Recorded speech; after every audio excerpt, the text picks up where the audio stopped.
Sénégal, bonjour. L'astre de Anne accroche ce matin Papa Oumar Sarko ou le président du Conseil constitutionnel. De quoi s'agit-il encore, ouais? Eh bien, l'homme, comprenez Papa Oumar Sarko, président du Conseil constitutionnel de son État, de revenir en long et en large sur la difficulté, les tolof de l'exercice, de l'exercice du Conseil constitutionnel qui consiste à tenir la balance égale entre d'un côté, l'obligation de l'État de garantir la sécurité des citoyens et de l'autre, la nécessité de respecter les exigences de l'état de droit. Donc, droit dans ses bottes. Pape Oumar Sarko, président du Conseil constitutionnel, l'est à la une du Soleil quotidien. D'où le titre de l'astre de Anne, à savoir, un sage parle. Et pour parler peu et mieux, il y a Tribune quotidienne ce matin. Le journal revient en long et en large sur les élections législatives de 2022, aux allures d'élections sélectives, avec à la clé l'invalidation. L'invalidation des listes, histoire de titrer Macky Sall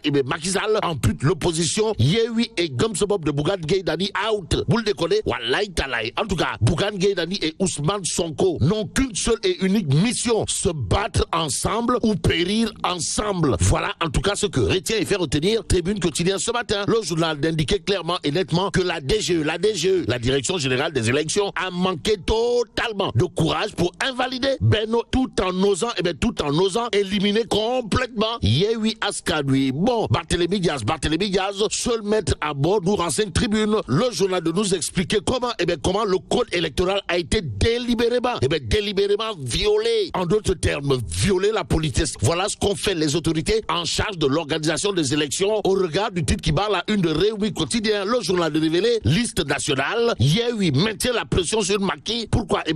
Parce que Yehui Askanui finit avec une liste sans titulaire, tandis que Benno Bokk Yakaar termine avec une liste sans suppléant. On est où là? C'est l'interrogation qui s'imposerait au regard de l'actualité de Réumi quotidien ce matin. Ce matin, l'observateur l'Obs, sans contour ni détour de renseigner, législative 2022, Yehui, Benno, retour à la case départ. Et plus qu'il est question d'une histoire de départ ou gain des arrivées mousse, il conviendrait de retenir l'information de l'observateur l'Obs qui renseigne l'arrêté du ministère de l'Intérieur qui écarte les deux listes de la proportionnelle et les nouveaux recours. Action, réaction. L'observateur l'Obs souligne la posture claire et nette de ceux qui ont été peut-être récalés, à savoir cette provocation inacceptable du pouvoir appelle une riposte énergétique, et c'est avec beaucoup d'énergie qu'il conviendrait de retenir le titre de Sud Quotidien. Le journal de révéler arrêté portant recevabilité des candidatures pour les législatives de 2022. 8 listes retenues. Ousmane Sonko out. Détoile. Waouh.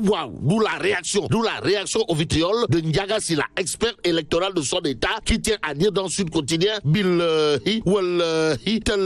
l'arrêté du ministère de l'Intérieur a outrepassé son objet. Et le sujet qui intéresse le quotidien gravite autour de la situation de la coalition Yehui Askanui. En tout cas, Yehui Askanui out. C'est le titre du quotidien, le quotidien. Le journal de renseigner clairement et nettement que la DGE, la DGE rejette les suppléants de Benno. Yehui veut mobiliser 200 000 personnes le vendredi à Dakar. Nous livre le quotidien. Le quotidien baisse le jour. Toujours au chapitre de l'irrecevabilité des listes nationales, suppléant Benno Bokk Yakaar et titulaire Yehui Askanui d'indiquer le scénario de la catastrophe. S'agit-il d'une histoire de Tcharan et de Tapalé? En tout cas, retenons tout simplement et tout bonnement, d'après baisse le jour, que 8 listes contre 47 en 2017. Voilà le résultat final de la course législative du 31 juillet. Le Témoin quotidien, sans contour ni détour, de révéler la liste nationale de Yehui Askanui rejetée. Y a-t-il lieu de dire?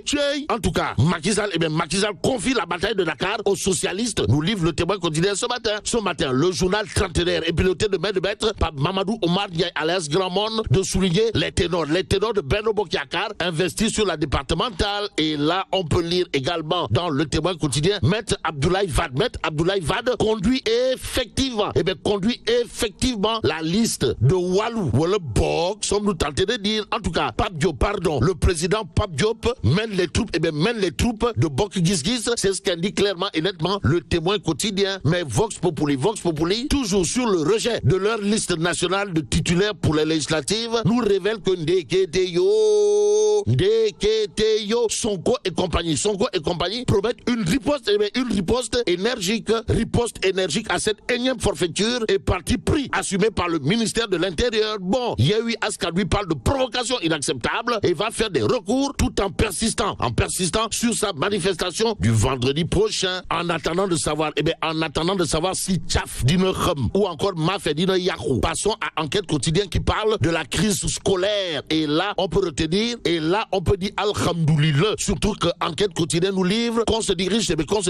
vers le dénouement. Ça veut dire quoi? Ça veut tout simplement et tout bonnement dire, d'après Enquête quotidienne, que le ministre des Finances et ses services ont plié les chines. En tout cas, une indemnité spéciale complémentaire pour régler le problème. Voilà ce que nous livre Enquête ce matin. Ce matin, il convenait de lire que l'État met toutes les informations utiles à la disposition des enseignants d'après Enquête. Le journal d'ajouter que le ministère des Finances s'engage et par la force dans les mbam à corriger à chaque fois qu'une erreur est constatée. Mais ce que constate Tribune Quotidien semble cousu de fil blanc, c'est-à-dire clair comme de l'eau de roche. De quoi s'agit-il encore, Wai?